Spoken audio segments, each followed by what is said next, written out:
Welcome back. The Russian girl and main accused John Fernandez both have alleged that police are not investigating the rape case properly. Counsel of Russian girl Vikram Verma feels that police have not gathered any necessary evidence in the case. Interestingly, John has corroborated his statement. He has said he was at his house all these days, but police never came to interrogate him or to collect any evidence. John Fernandez has alleged that the rape case filed against him is a political conspiracy to defame him. More importantly, he has come out hard against police. He has said that all these days police never came to record his statement. None of the officers approached him for medical examination. Nobody took any concrete steps to seize his car. Because the police are well involved in framing this. Because first, when the girl gave a typed complaint, the police said that she has given a written complaint. So I don't know what the police have to say. Directed to hand over the car, we are supposed to hand. We are not supposed to go and volunteer and say take this, take this, take this. No, why should we? We are saying the allegations are false. So why should we volunteer and say no? We want to clear the allegations. So go take it. They are free to take it. See, let me be. They will interview the police to find out what have they done in order to seize that vehicle. Whereas advocate Vikram Verma has also criticized police for not collecting enough evidence in the case. As per Verma, John was granted bail because police failed to produce firm evidence in the court of law. See, all judicial actions are based on evidence. In this particular instance, this girl who was a native Russian, with the native language of Russian, could not express herself clearly in English. She was pressurized to make false statements like the accused had only pushed her and had verbally abused her, which she could understand and did not agree to. So, at the initial level, the Coldwater police failed to record all the facts. This delay in the police taking a statement could be treated as contradictory statements, right? And ensure that this inaction of the police would result in a bail. But if the police fail to gather evidence on this matter timely, it will also result in an acquittal. Reporter Samir Bhatt. It's kahi khushi, kahi gum amongst the shack owners. 106 shacks were allotted in South Goa on Wednesday. With this allotment, some shack owners are happy and some are not. Tourism Department on Wednesday allotted the shacks to the South Goa shack owners. The allotment was done through lottery system. 106 shacks were allotted. Some shack owners were happy with this allotment.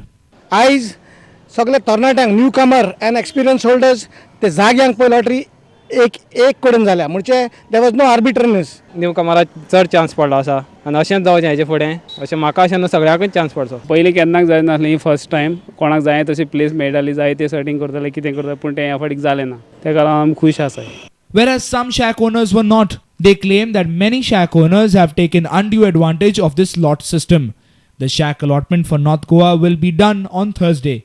आज ना देवा हाल मेळटले हाल ना देवा पर मेळटले अशें म्हूण आमी रावताय पूण हांव कितें म्हणटा आमी पड इतलीं वर्सां घालून येयलाय सगळीं शेकवार पयलीं घातात ट्रेडिशनल तांकां तुमी दियाय आनी नये पड कोण भुरगीं येताय नये कोण घालूंक सोदता तांकां दियाय. Lottery system is very nice, but next year our future is not so bright. 6 months we are not doing any business. We have children's, elderly parents.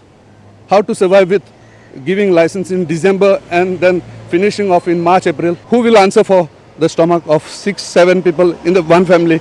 But we don't happy with this policy because we lose. Everyone is before we putting restaurant, we lose. Everyone we lose. And if someone came newcomers, they get license. Everyone. As allotment जाला, lottery system सारकें fail. कित्याक जे आमचे सोदां शेकांक घालपी ते मनीस भायर पडले. एक एग्जांपल दिता कावेलो सीम आतां 1,05,000 शेकांक लागले. A reporter from Panji, Devidas Kamli, with video journalist Ravindra Dalvi for Prudent Media. Global distribution system is the only solution for various problems in tourism sector. This was suggested in Joint Knowledge Forum series called Tourism, using innovation to counter downturn and threats. Tourism using innovation to counter downturn and threats was the first forum of Joint Knowledge Forum series. This was organized by the Yes Bank along with GCCI on Wednesday at Panji. Vice President of Any Technology Sanjeev Nadkarni spoke on various innovative techniques in tourism business. You cannot do this with the airlines. You cannot say www.cathaypacific.com and check there. Then after some time say www.airindia.com, www.emirates.com. There are so many airlines. You come to know in which airline having a seat, what is the fare. Even if you get the data, you cannot see it and then manually start comparing it. So what they have done, all the airlines have come together and they have connected their computers to another computer which is called GDS, Global Distribution System.